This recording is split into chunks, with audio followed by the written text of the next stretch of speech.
कहानी रहस्यमयी बक्से का राज। शांतपुर नाम का एक छोटा सा गांव था जहां बच्चे अक्सर अपने दोस्तों के साथ खेलते और शरारतें करते थे। उन्हीं में से 3 सबसे अच्छे दोस्त थे, गुड्डू, पिंकी और मुन्ना। एक दिन दोपहर को जब धूप बहुत तेज थी और बाकी लोग अपने अपने घरों में आराम कर रहे थे, गुड्डू ने अचानक कहा, अरे चलो आज पुराने कुएं के पास चलते हैं, सुना है वहां कोई पुराना बक्सा दबा है। मुन्ना की आंखें चमक उठी। बक्सा? कैसा बक्सा?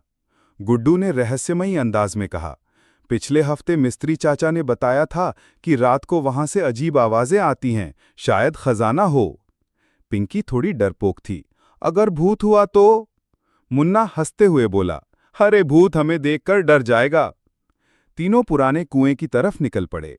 रास्ते में गांव के कुत्ते कालू भी उनके पीछे हो लिया। कुएं के पास पहुंचते ही ठंडी हवा का झोंका आया और चारों तरफ सन्नाटा छा गया।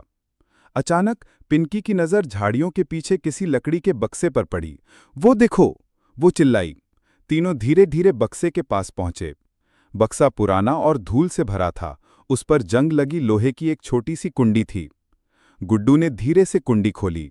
कर्क कर्क की आवाज हुई और बक्सा खुल गया। अंदर क्या था?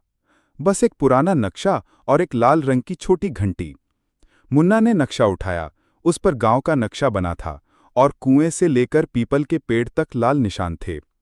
गुड्डू ने उत्साहित होकर कहा, लगता है असली खजाना पीपल के पेड़ के पास है। तीनों दौड़ते दौड़ते पीपल के पेड़ तक पहुंचे। वहां पहुंचकर उन्होंने देखा कि पेड़ के नीचे एक बड़ा सा गड्ढा पहले से ही खुदा हुआ था। ऐसा लग रहा था जैसे किसी ने कुछ ढूंढने की कोशिश की हो। पिंकी बोली, कहीं किसी और को भी नक्शा तो नहीं मिला? तभी पीछे से खड़खड़ाहट की आवाज आई। तीनों डर के मारे पास ही झुक गए। झाड़ियों से अचानक 2 नकाबपोश आदमी बाहर निकले। अरे ये तो वही बच्चे हैं, एक ने कहा। शायद इनको भी खजाने के बारे में पता चल गया है, दूसरे ने गुर्रा कर कहा।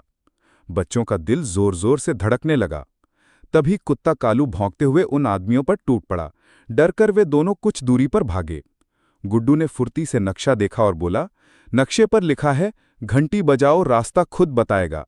मुन्ना ने तुरंत लाल घंटी बजाई। Ton ton. अचानक पीपल के पेड़ की जड़ के पास की मिट्टी हिलने लगी।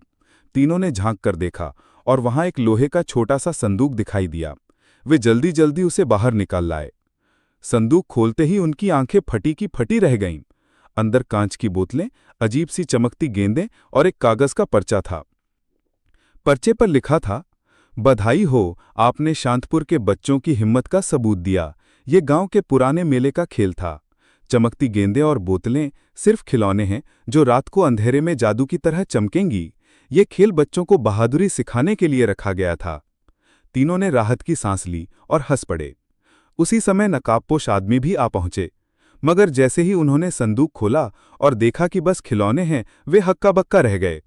पुलिस भी मौके पर पहुंच गई क्योंकि गांव के चौकीदार ने संदिग्ध आवाजें सुनकर सूचना दे दी थी।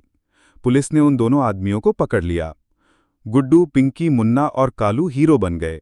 गांव के सरपंच ने उन्हें इनाम दिया और कहा, तुमने गांव के बच्चों को दिखा दिया कि बहादुरी क्या होती है।